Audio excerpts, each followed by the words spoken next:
Article 26, announcing the intent to violate laws with signing statements, and in violation of his constitutional duty under Article 2, Section 3 of the Constitution to take care that the laws be faithfully executed, has used signing statements to claim the right to violate acts of Congress even before he signs those acts into law.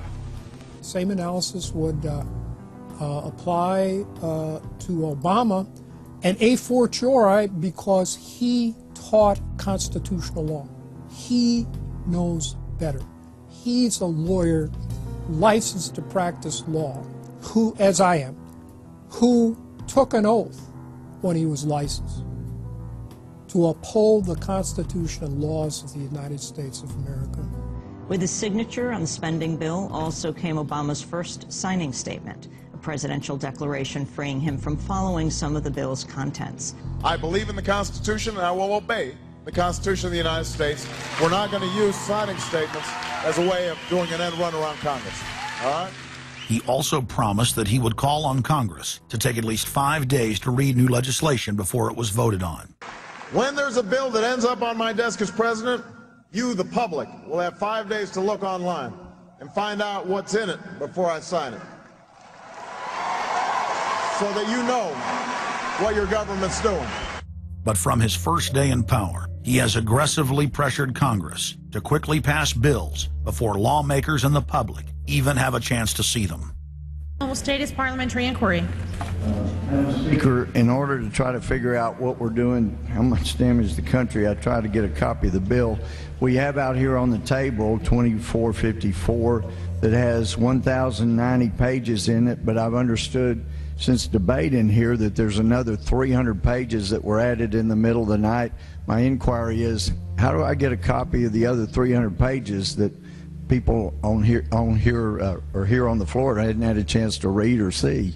Where do we get that before we cram this down on the American people? Is there somewhere physically in the House of Representatives a copy of what we're voting on?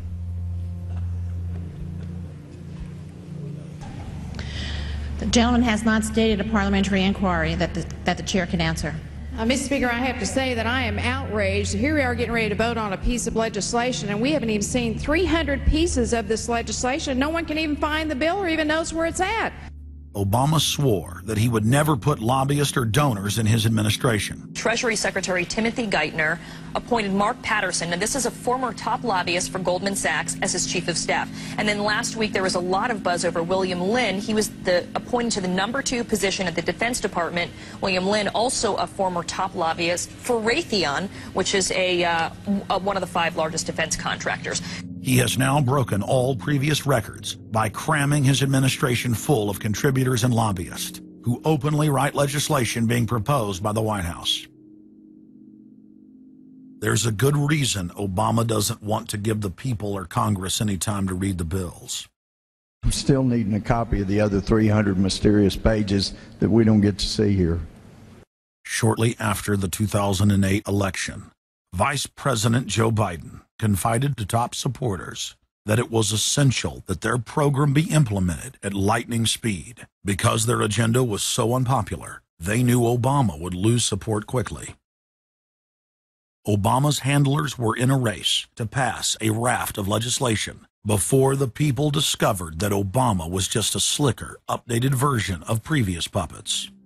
Obama is the New World Order's closer. It's his job to repackage and solidify the tyrannical policies of George W. Bush as progressive and trendy. So part of my job, I think, as president, is to make government cool again. Chris Hedges, author of Empire of Illusion, explained it succinctly. President Obama does one thing, and brand Obama gets you to believe another. This is the essence of successful advertising. You buy or do what the advertiser wants because of how they make you feel. Through Obama, the global establishment are now putting their entire program into high gear. Obama is attempting to dismantle the Second Amendment with more than a dozen victim disarmament bills now in Congress. The key is going to be, I think, for us to come together and say people do have an individual right, and there's nothing wrong with common sense gun laws. Hate crime and cyberbullying bills in the House and Senate would effectively criminalize free speech protected under the First Amendment. It is absolutely true that NAFTA was a mistake. A senior member of the Obama campaign called the Canadian government within the last month to say that when Senator Obama talks about opting out of the free trade deal, the Canadian government shouldn't worry. The operative said it's just campaign rhetoric and don't take it seriously. Campaign officials called the U.S. ambassador to Canada and say, don't worry, it's just campaign rhetoric about NAFTA. The Canadian government put out a statement indicating that this was just not true. So I don't know who the sources. It wasn't true. Amid all of the denials, sources at the highest level of the Canadian government who first confirmed that a call was made, late this afternoon reconfirmed that a call was made. President Obama is promoting the creation of a North American Union and is attempting to expand NAFTA and GATT. President Obama is pushing nation-ending blanket amnesty for more than 20 million foreign aliens living illegally inside the United States. He's also overseeing the hijacking of health care by the federal government, which will nationalize more than 20% of the U.S. economy. And you want us to believe that a government that can't even run a cash for clunkers program is going to run 1/7 of our U.S. economy. No, sir. No.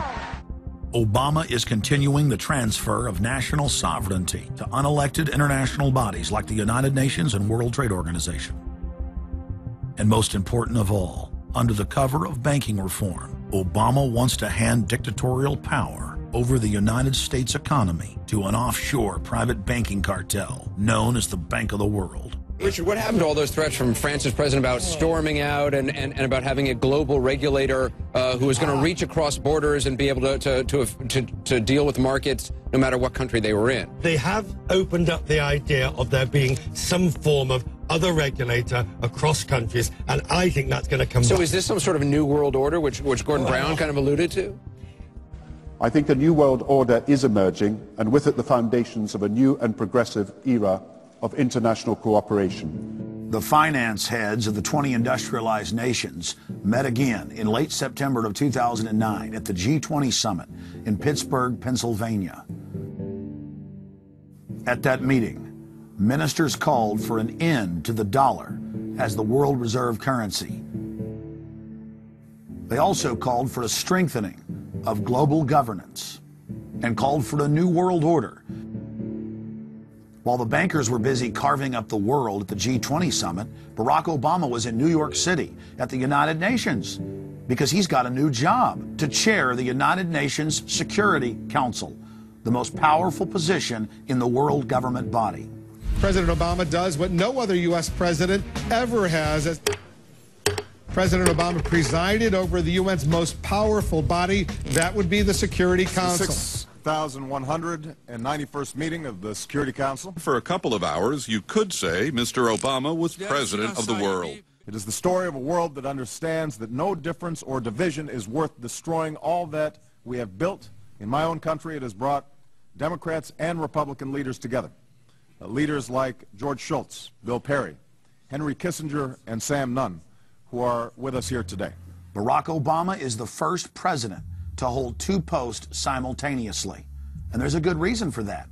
It's illegal. Article 1, Section 9 of the Constitution forbids any U.S. president from serving any foreign government or institution. He swears an oath to protect and defend the Constitution of the United States. But now Barack Obama has sworn allegiance to the global government and the United Nations that he heads up.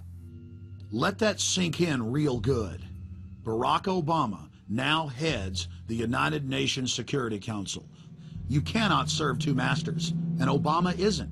He's selling out the last vestiges of sovereignty that this country had. This, ladies and gentlemen, is the destruction of our nation, and it's also high treason. Obama's lies are obvious and out in the open. He hides in plain sight. And from the moment he took office, his lies have only increased, despite the fact that his ratings have dramatically dropped since Election Day. From the mid-80s to the low 40s, a large portion of Americans still gullibly hang on his every word. It is bringing entertainment to thousands of people. Through its magic, we are able to enjoy a combination of the radio, motion pictures, and the stage, right in the comfort of our own homes, simply by pushing a button and turning a dial. These cells with their electrical charges are scanned by a stream of electrons, completing 30 pictures a second. Compare that crude picture with these of today, and you can judge for yourself how far along the road to perfection television has traveled.